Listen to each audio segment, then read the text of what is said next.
Brought to you by LTech, leading technologies, touching lives.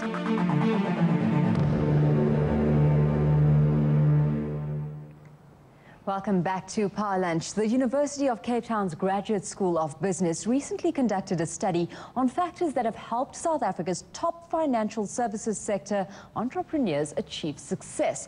The study was conducted by MBA student Brendan Putz and the supervision of senior lecturer J Foster-Pedley, who joins me now live from our Cape Town studio. Thanks for joining us this afternoon, Jonathan.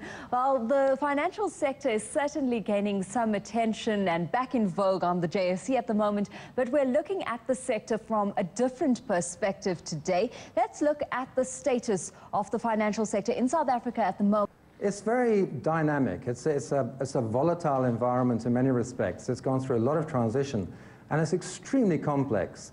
And I think that complexity is going to increase. So some of the traditional skills that people used to build up business in their years past are really, to some extent, redundant. So it's a different character of person that's really making it as an entrepreneur in South Africa in the financial sector.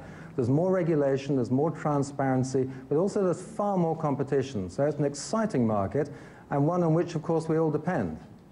And obviously one in which there's increased competition. So how do you make sure that you gain the competitive edge amongst others playing in the field? Well, that was the kind of thrust of our studies. So we looked at a number of top entrepreneurs in South Africa under conditions of complete confidentiality, and we talked to them and the people around them and asked them what it was that made them successful as entrepreneurs, starting from nothing really to build listed companies. And we were really surprised because we'd expected to find things like deep knowledge of financial sectors, a lot of technical skills, but what we really found were they were fundamental human characteristics and linking to passion and learning and the ability to reflect and the ability to work with very diverse groups of people. And so that gave us an enormous sense of optimism, really, because these are things that people can learn and people can practice. So within South Africa and the talent base we have here, this gave us a very clear guide on some of the things we can use to educate people so that we can build a dynamic and thriving financial sector that can compete with the world. In fact, as we've seen with some of our financial sectors, institutions lead the world in some respect. And one of the top X factors, if we can call it that, was flexibility in strategy. And looking at any organization, you've got to be able to adapt in order to survive and really anticipate where your operating environment is going so that you time it and time your reaction so that it will give you the most leveraging opportunity.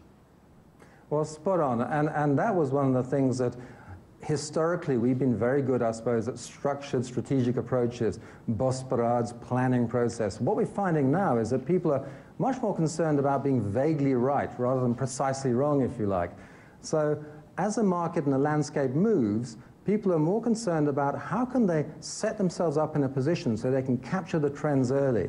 And the leading entrepreneurs were people who were very curious, who listened intently, and took in information and advice from a wide variety of people around them. So they had plenty of charisma and passion, but they were surprisingly, I think, low in ego. And also, obviously, you touched on trends, and a trend that is certainly being unveiled at the moment is that it isn't just financial institutions that are offering financial services anymore. So the playing field is a lot wider, and to an extent, players in this field have to be thinking out of the box and becoming a lot more innovative. Well, again, you're absolutely right. In years past, we were perhaps very good at producing things in reasonably stable environments. In this environment, being efficient is only part of the story. We have to be able to invent new solutions, add value, and think of things that other people haven't thought of. And the skills of the people we interviewed showed that they were really able to imagine possibilities that others weren't able to do, and they had the courage, in a sense, to go after them. And they were not afraid of making errors. So the ability to innovate, to be more creative, and to trust one's intuition and instincts as one experiments with new ideas was really a hallmark of these successful people. If we look at challenges, though, to this and what the study has really revealed, I mean, I had Anne Bernstein in studio yesterday talking about the educational system that's lacking, and as a result, the skills base that's lacking, and particularly in the financial sector as well. Does this pose a challenge to these factors that lead to success? Well, I think it does. I think there's been enormous and brilliant work done within the financial sector just around accrediting, standardization, bringing up skills, transparency, etc. A lot of work done by NCETA and other organizations like that. And that's really helped.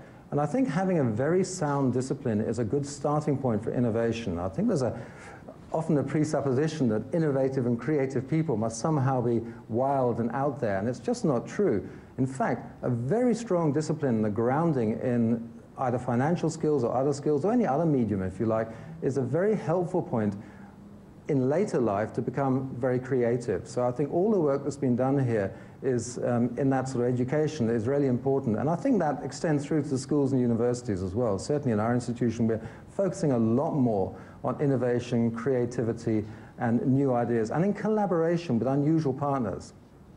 Jonathan, we're going to have to leave it there. Thanks so much for having joined us this afternoon. Thank you, Alicia. Let's take a look now at today's top